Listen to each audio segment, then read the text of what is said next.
Hello guys, എല്ലാവർക്കും നമസ്കാരം. കഴിഞ്ഞ ദിവസം ഒരു പോസ്റ്റിനെ കുറിച്ച് വിമർശിച്ചുകൊണ്ട് നടറോഡിൽ ഒരു പോസ്റ്റ് ഇട്ടുണ്ടെന്ന് പറഞ്ഞൊരു പോസ്റ്റ് ഇട്ടിട്ടുണ്ടായിരുന്നു. അപ്പോൾ ഒരുപാട് പേര് എന്നെ വിളിച്ച് തെറി വിളിച്ചിട്ടുണ്ടായിരുന്നു, ഒരുപാട് പേര് എന്നെ സപ്പോർട്ട് ചെയ്തിട്ടുണ്ടായിരുന്നു. അപ്പോൾ ഈ തെറി വിളിച്ചവർക്ക് വേണ്ടിയാണ് ഇപ്പോൾ ഞാൻ അന്ന് ആ വീഡിയോ ഇട്ടതുകൊണ്ട് ഇവിടെ ഈ പോസ്റ്റിനകത്ത് ഒരു റിഫ്ലക്ടർ വന്നിട്ടുണ്ട്. അപ്പോൾ പോസ്റ്റ് മാറ്റി സ്ഥാപിച്ചില്ലെങ്കിലും പോസ്റ്റിനകത്ത് റിഫ്ലക്ടർ എങ്കിലും വന്നിട്ടുണ്ട്. അപ്പോൾ അതിൽ ഭയങ്കര സന്തോഷവാനാണ് ഞാൻ. പിന്നെ എനിക്ക് പറയാനുള്ളതെന്ന് പറഞ്ഞു കഴിഞ്ഞാൽ നമ്മുടെ ഈ പാർട്ടിക്കാരോടാണ്. അതായത് നമ്മളിപ്പോൾ നമ്മുടെ വീട്ടിലെ ഒരു തന്തയും നീയും കൂടി നടന്നു പോകുന്ന സമയത്ത് നിങ്ങളുടെ പാർട്ടിയിലുള്ള ഒരുത്തം വന്ന് നിൻ്റെ അച്ഛൻ്റെ കവാലത്തിൽ അടിച്ചെന്ന് വിചാരിക്കുക. അപ്പോൾ നിങ്ങളത് പ്രതികരിക്കാതെ നിൽക്കുമോ?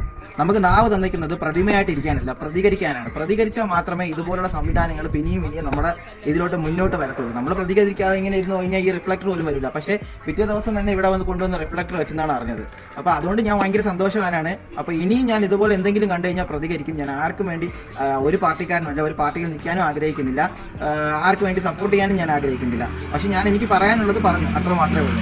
അമ്മ ഞാൻ പറഞ്ഞതിലൊരു തെറ്റുമില്ലല്ലേ? പറഞ്ഞതിൽ തെറ്റുമല്ലോ ഉണ്ടാവാമ? ഓക്കെ അല്ലേ? കറക്റ്റ് അല്ലേ? ശരിയാ? ഓക്കെ, ശരിയാ. തിരുവനന്തപുരത്ത് എൻ്റെ ഒരു ഫ്രണ്ടിനെ കൊണ്ടാക്കി വന്നപ്പോഴാണ് ഇത് കണ്ടത്. പോട്ടാ, ശരിയാച്ചി അല്ലേ മീ? ഓ ശരി. തിരുവനന്തപുരത്ത് നമ്മുടെ മംഗലപുരം അല്ലേ, തോന്നിക്കല്? ആ പോട്ടാ, ശരി പോടാ.